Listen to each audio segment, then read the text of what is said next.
Bismillahirrahmanirrahim. Assalamualaikum warahmatullahi wabarakatuh. Saya di sini selaku moderator presentasi kelompok 4 yang akan memimpin presentasi dari awal hingga akhir. Dan di sini saya juga izin memperkenalkan diri terlebih dahulu. Perkenalkan, nama saya Ahmad Setiaji dengan NPM 19630170 yang akan menyampaikan susunan presentasi pada kali ini.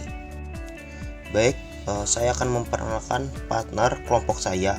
Untuk yang pertama itu saya sendiri, Ahmad Setiaji. Terus yang kedua ada Doni Pradana. Terus yang ketiga Endang Sulistiawati. Terus yang keempat Nur Latifah. Yang kelima Satria Nur Country. Yang keenam Taufik Maulana Arnain. Yang ketujuh Yunus Sapria Febrianti. Baik, langsung saja kita memasuki ke pembahasan kita yang pertama, yaitu proposal kedai kopi yang akan dijelaskan oleh pembicara kita yang pertama, yaitu dari saudara Taufik Maulana Arnain. Dipersilahkan. Bismillahirrahmanirrahim. Assalamualaikum warahmatullahi wabarakatuh.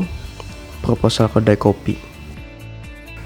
Usaha kedai kopi. Usaha yang kami kembangkan adalah Kopi House, yang merupakan usaha dalam bidang perdagangan yang menjual berbagai jenis kopi dan makanan ringan, perlengkapan saat ngopi. Dan di sini kami juga memiliki visi, misi, dan strategi perusahaan, yaitu A. Visi perusahaan: menjadikan kedai kopi yang mampu berkompetisi secara sehat dan mempunyai daya saing yang tinggi. B. Misi perusahaan: memberikan layanan yang berpotensi pada kepuasan konsumen, menyajikan makanan dan minuman yang berkualitas dan harga yang terjangkau, menyediakan tempat nongkrongan yang nyaman dan murah sesuai dengan kantong mahasiswa. Brand, tagline, dan logo. Kami di sini juga memiliki brand, logo, dan tagline, yaitu logo Kopi House, brand Kopi House, tagline Let's Coffee dan Till Your Coffee, yang artinya ayo minum kopi dan ceritakan kisah Anda. Dan sini kami memiliki desain ruangan Kopi House yang bisa dilihat dari slide nomor 6. Terima kasih. Dilanjutkan lagi kepada pembicara kita yang kedua, kepada saudari Endang Sulistiawati. Silakan. Strategi pelayanan dari Cafe House yaitu kami memberikan pelayanan dan fasilitas berupa alat musik akustik, hotspot, dan interior yang membuat pengunjung merasa nyaman dan menjadikan diferensiasi sebagai strategi utama perusahaan. Target pelanggan kedai kopi kami adalah semua kalangan kaum remaja dan mahasiswa maupun pekerja. Tapi kami lebih memfokuskan ke kalangan remaja atau mahasiswa karena pada masa-masa itu merupakan masa dengan tingkat kebutuhan refreshing yang lebih tinggi. Untuk lokasi penjualan, kami memilih lokasi usaha di Sultan Adam karena menurut kami lokasi tersebut sangatlah strategis. Selain berada di pusat kota, kepadatan penduduk yang cukup tinggi yang menyebabkan lokasi tersebut menjadi pusat perputaran uang yang sangat baik. Bangunan atau tempat yang kami butuhkan untuk mendirikan bisnis ini adalah sekitar 500 meter persegi dengan tempat makan indoor dan outdoor, panggung musik, tempat buku, parkiran, kamar mandi, musola, dan dapur. Terima kasih. Baik, langsung saja kepada saudara Doni Pradana. Silakan. Waktu operasional Kopi House kami dibuka mulai pukul 18.00 atau pukul 6.00 sampai dengan pukul 3.00, yang mana segala kalangan dapat mengunjungi Kopi House kami saat waktu senggang seperti break lunch atau sepulang kerja atau kuliah sambil mengerjakan tugas kampus. Adapun kualitas produk yang kami hasilkan yaitu berkualitas dan dapat memuaskan pelanggan, berbagai macam kopi dan minuman lain. Pelaksanaan distribusi yang akan dilakukan oleh perusahaan kami yaitu menarik pelanggan sebanyak mungkin dan mendekati mereka dengan menggunakan strategi customer value added agar penjualan dan laba perusahaan kami dapat meningkat seperti yang diharapkan dan para pelanggan kopi shop merasa puas pada dalam pelayanan kami. Terima kasih. Selanjutnya, untuk penjelasan tahap awal berbisnis itu akan dijelaskan oleh Saudari Yuni Sapira. Dipersilahkan. Peralatan dan alat-alat untuk kopi house. Tahap awal berbisnis.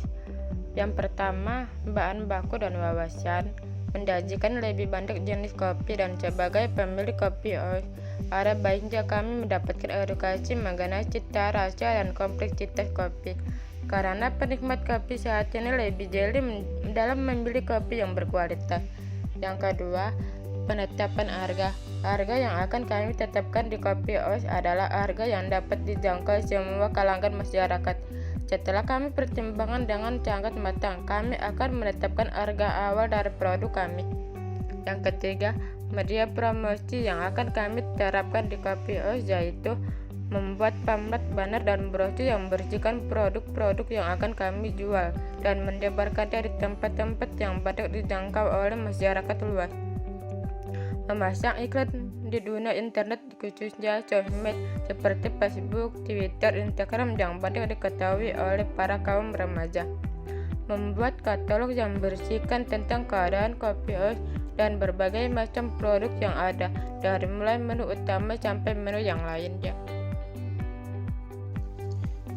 Dilanjutkan kepada pembicara kita yang kelima untuk menjelaskan modal usaha kedai kopi dari Saudara Satria Nur Kontri. Assalamualaikum warahmatullahi wabarakatuh. Saya akan menjelaskan modal usaha kedai kopi.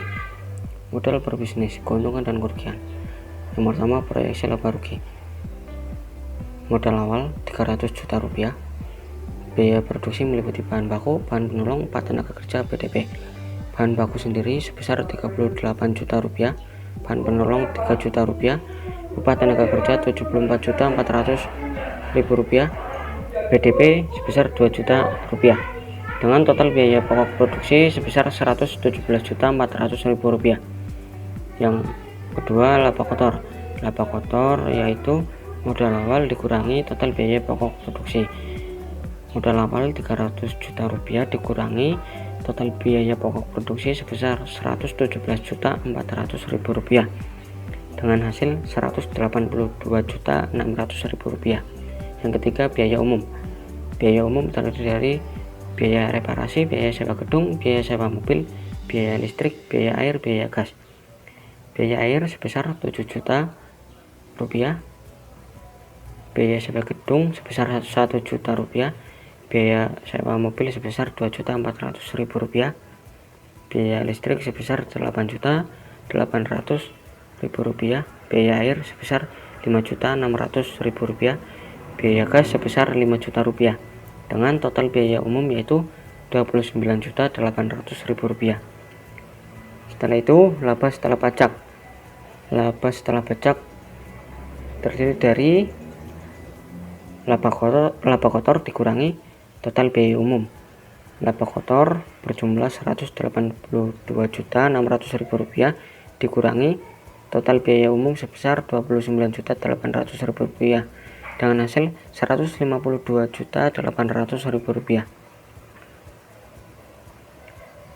Yang keempat, atau D, estimasi neraca. Perkiraan neraca coffee house tahun pertama yaitu terlihat dari kas, tahun bangunan, perlengkapan peralatan. Kas sendiri sebesar 103 juta rupiah per tahun, 170 juta rupiah, bangunan 100 juta rupiah, perlengkapan 10 juta rupiah, peralatan 25 juta rupiah, dengan jumlah neraca yaitu 408 juta rupiah. Yang terakhir, pasif kewajiban terdiri dari utang usaha, utang bank, ekuitas modal pemilik. Utang usaha sendiri yaitu 25 juta rupiah, utang bank 183 juta rupiah, ekuitas modal pemilik 200 juta rupiah, dengan jumlah pasif sebesar 408 juta rupiah. Sekian modal bisnis dari kedai kopi yang kami buat. Sekian, terima kasih. Pembahasan yang terakhir menjelaskan tentang kendala dalam berbisnis, dan itu dijelaskan dari saudari Nur Latifah. Dipersilahkan. Kendala dalam berbisnis.